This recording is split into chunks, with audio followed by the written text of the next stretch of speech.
Good evening. Tonight, we shall be discussing the one, the only, The Fountains of Paradise by Arthur C. Clarke. Is it upside down? Is it backwards? Is it from the future? Who knows? But let's get into it. Basically, the premise of this book is about a dude. He's an engineer, right? He built the dopest bridge on the planet. But nobody gives him cred, man. No cred.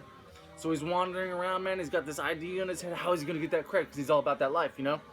So he decides he's going to build an elevator, a tower, a road, a highway.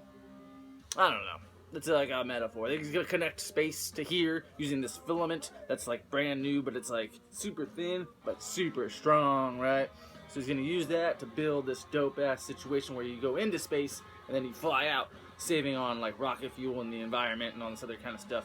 The problem is, though, right? The only place that it works is on the equator, in a specific spot on the equator where a bunch of monks live. It's like a monk retreat, or it's like a Buddhist reservation. I don't know what to call it, but it's basically where a bunch of dudes in robes live, worshiping the Buddha. And they won't leave because it's a sacred spot, so this whole political intrigue in the book of how they're going to get him out of there.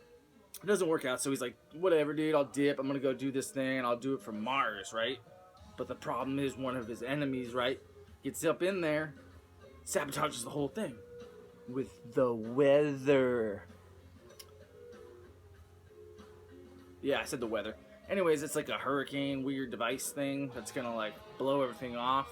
And it works, but ironically, or however you use that word, it blows off the sacred butterflies from the monk reservation. So all of a sudden, homeboy can build from there, which he's super stoked about.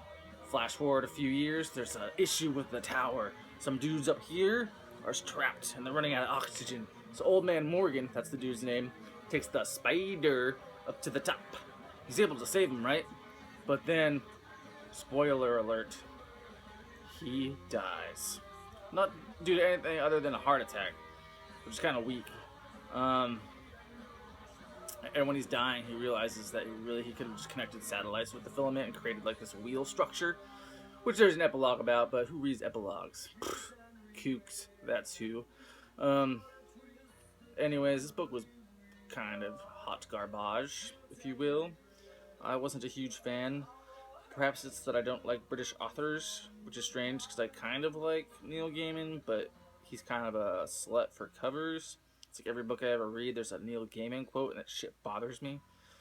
But that being said, if you're an engineer or you like super hard sci-fi with no character development or real plot investment, from my end, you might like this book. A lot of people did. I thought it was pretty weak. I give it a 6.2 on a scale from 87 billion.